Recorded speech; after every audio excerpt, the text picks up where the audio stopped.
حکومت اللہ کی اس حاکم مطلق نے جسے حاکم بنایا. فلا وربک لا یؤمنون حتی یحکموک فیما شجر بینہم. اے میرے حبیب، وہ مومن ہی نہیں ہو سکتا جو آپ کو حاکم نہ مانے. اس حاکم مطلق نے جسے حاکم بنایا اسے مصطفیٰ کہتے ہیں، اور اس مصطفیٰ کو حکم دیا کہ غدیر سجاؤ، اور غدیر کے میدان میں جس اللہ نے تمہیں حاکم بنایا تھا وہ اللہ کہہ رہا ہے علی کو حاکم بناؤ.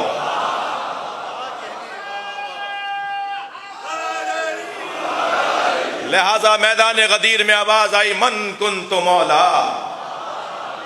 میں ابھی ایک ہفتے پہلے اسی دن لکھنؤ میں مجلس پڑھ رہا تھا،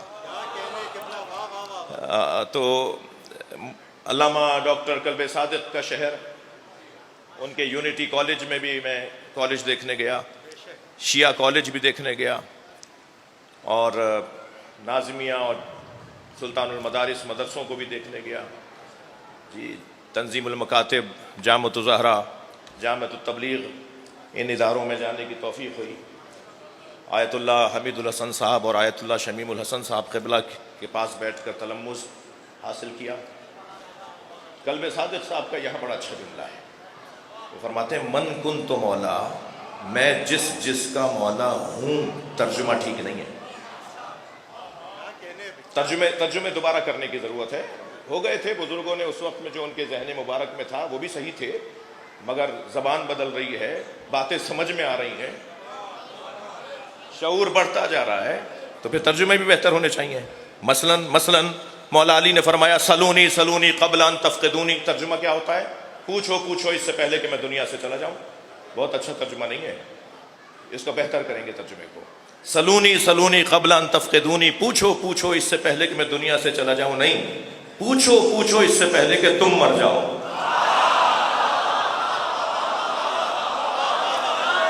علی کہاں مرے؟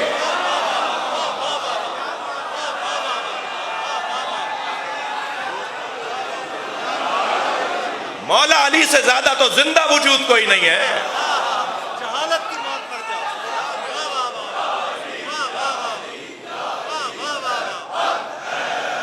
پوچھو پوچھو اس سے پہلے کہ تم دنیا سے چلے جاؤ. وہ قوم مر جائے گی جو علی سے دور ہے، اور وہ قوم زندہ رہے گی جس کا نعرہ ہی علی ہے.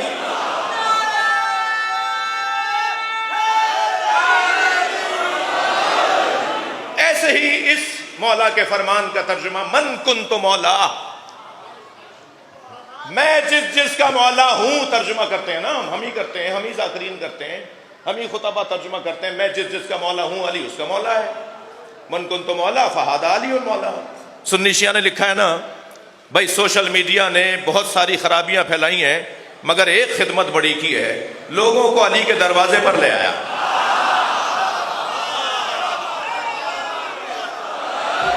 بہت ساری الجھنیں دور ہو رہی ہیں. مجھے تو امام کے ظہور کی خوشبو آ رہی ہے. بھائی تھوڑی گردن ہلاؤ، بات جا رہی ہے. تو امام کے ظہور کی خوشبو آ رہی ہے، اس لیے کہ ظہور سے پہلے حقائق کھلیں گے.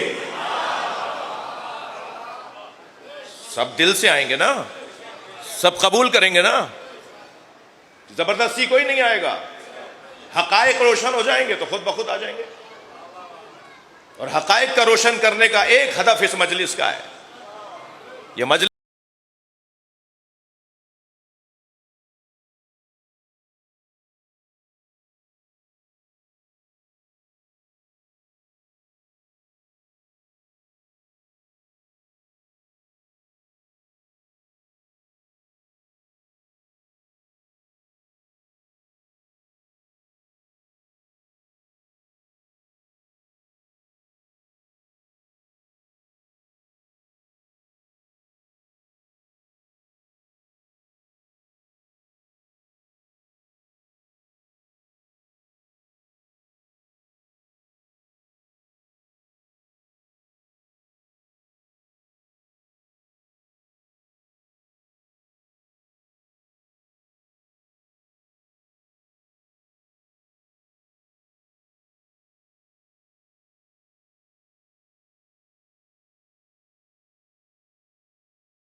فضل علی فضل علی علی هذه الامہ، حدیث سنا رہا ہوں.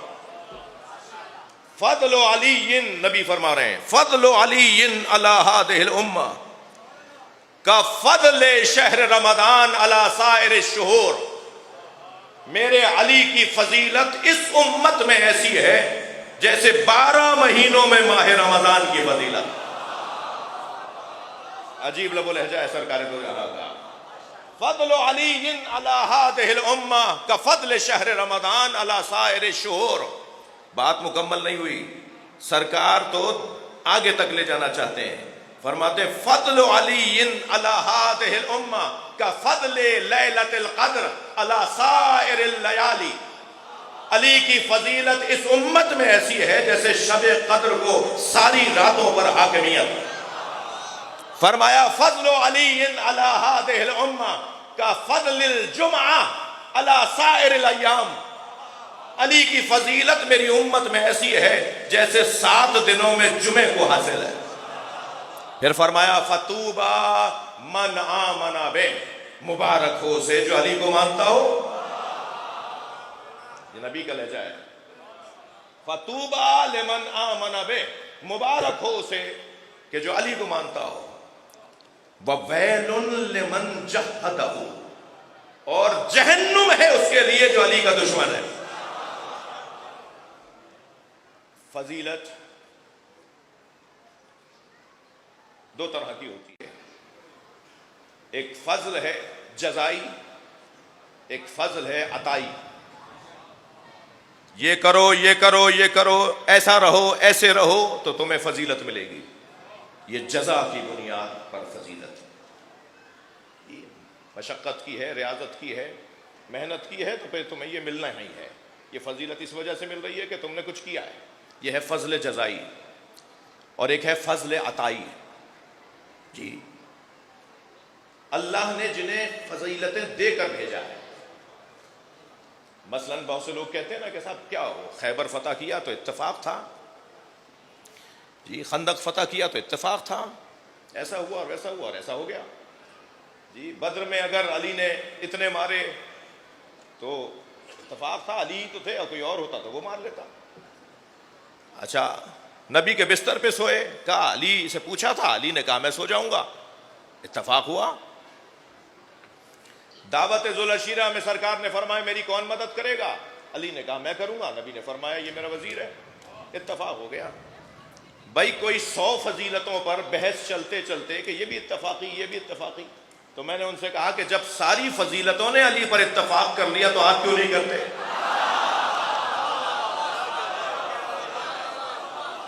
یہ جو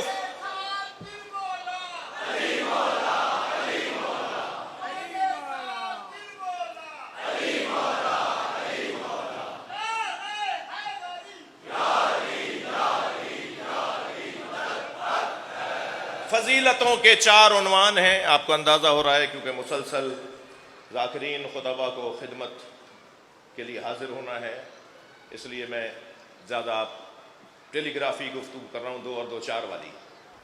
فضیلتوں کے 4 عنوان ہیں. سب سے پہلی فضیلت یا سب سے پہلا سبب فضیلت، کیوں مولا کو ہم افضل مانتے ہیں؟ بھائی اس بچے کے پاس دلیل ہونی چاہیے. جہاں بولے دھڑلے سے بولے، سینہ چوڑا کر کے بولے، اعتماد سے بولے، اطمینان سے بولے.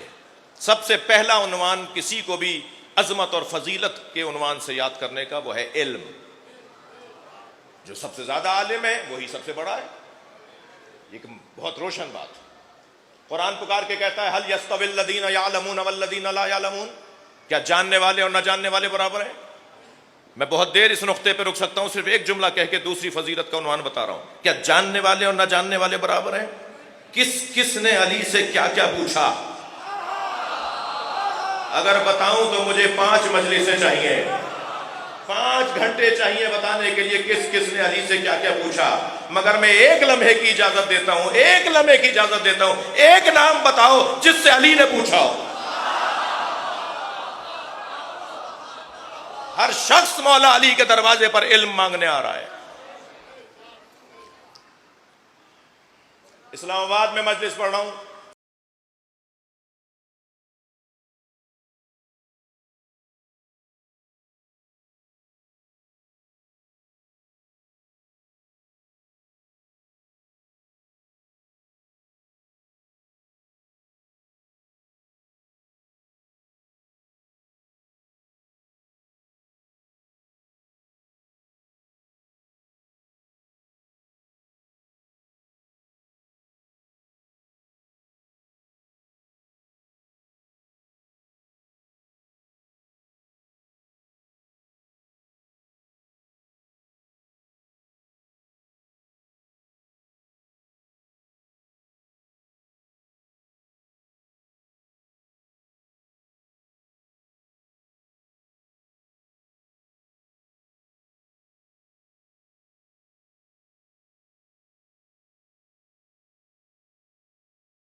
اللہ نے مجاہدوں کو، میدان میں جانے والوں کو گھر بیٹھے رہنے والوں پر فضیلت دی ہے۔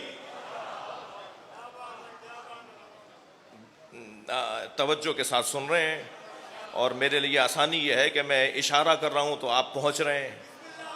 تو اللہ نے میدان میں جانے والوں کو گھر بیٹھنے والوں پر فضیلت دی ہے، بھاگنے والوں کی تو بات ہی نہیں ہے۔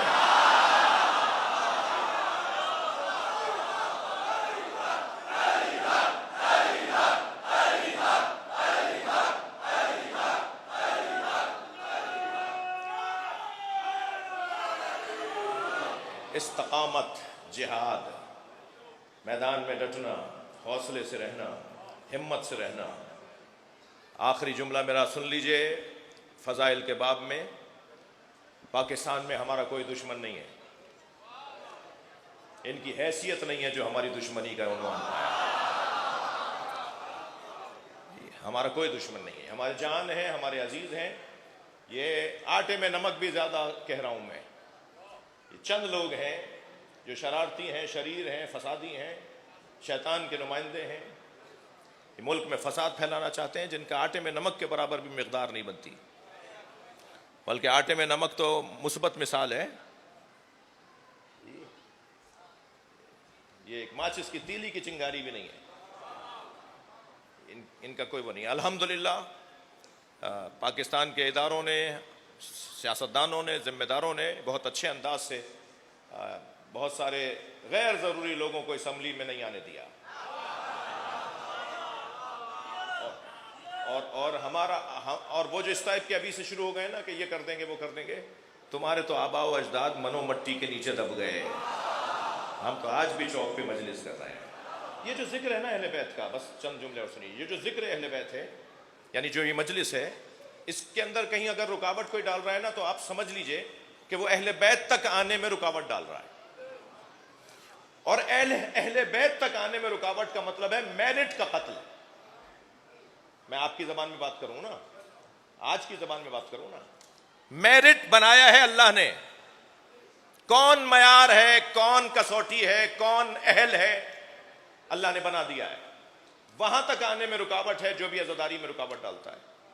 لہذا خیر، خبردار، ہوشیار۔ سال گزشتہ پنجاب کے اندر جو گھروں میں مجلسوں کے ساتھ ہوا، خواتین مجلس کر رہی ہیں، گھر میں گھس کر آپ رکوا رہے ہیں، گھر کے اندر مجلس ہو رہی ہے، آپ گھر میں گھس کے رکوا رہے ہیں۔ مجھے امید ہے، توقع ہے کہ اس طرح کی حرکت اس سال ایام اعظم میں نہیں ہوگی، اور یاد رہے کہ جب تک میری یہ قوم، ہمارے یہ لوگ، ہمارے یہ ماتمی، ہمارے یہ عزادار، ہمارے یہ انجمنوں کے حلقوں کے دوست بہت ساری چیزوں کی طرف متوجہ نہیں ہوں گے، بہت سارے مسئلے حل نہیں ہوں گے، تھوڑا سا اس حلقے کے دفاع کے لیے بھی ذرا چہرہ بدل کے دیکھو کہ اس طرف ہمیں کچھ کرنے کی ضرورت ہے، کچھ ہمیں طریقوں کو بہتر کرنا ہوگا۔ الحمدللہ یہ وطن ایک سنی نے سوچا تھا، ایک شیعہ نے بنایا تھا۔ علامہ اقبال سنی، قائد اعظم شیعہ، یہ شیعہ سنی دونوں نے بنایا تھا، تو جب دونوں نے بنایا تھا تو دونوں کے حقوق ہیں، اور الحمدللہ بہت ساری چیزوں کی طرف ہمارے ادارے متوجہ ہوئے ہیں۔ میں پاکستان کی سالمیت کے لیے، اس وطن کی سرحدوں یعنی زمینی سرحدوں اور نظریاتی سرحدوں کی حفاظت کے لیے دعا گو ہوں۔ یہ مجلس ہمیں کچھ دیر کے لیے عہد نبوی میں لے جاتی ہے۔ قائد اعظم سے کسی نے پوچھا تھا نا کہ آپ سنی ہیں شیعہ، تو کہنے لگے، فرمانے لگے کہ میں نبی کے زمانے کا مسلمان ہوں،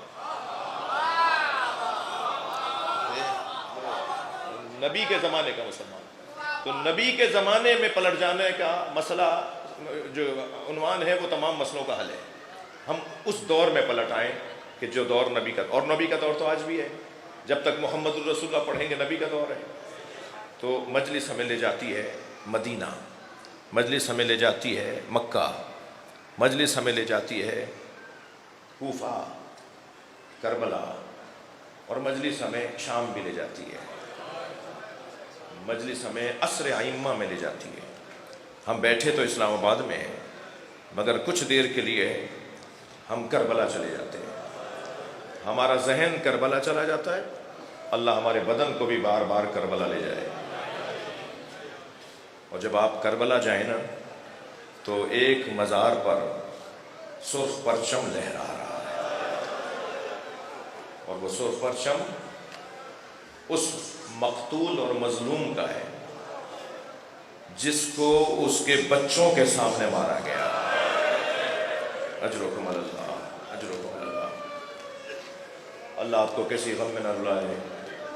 آمادہ ہو رہے ہیں گریے کے لیے، اپنے ذہنوں کو لے آئیے حسین مولا کی اس مصیبت کی طرف جو کربلا میں مولا نے دیکھی. عزادارو، کون سا صفحہ کھولوں کربلا کا؟ اگر میں صفحے پلٹتا چلا جاؤں تو ایک صفحے کا نام کٹے ہوئے بازو ہیں. اگر میں صفحہ پلٹوں تو ایک صفحے کا نام سینے پہ برچھی ہے. جن کے مذہب میں رونا جائز ہے وہ تکلف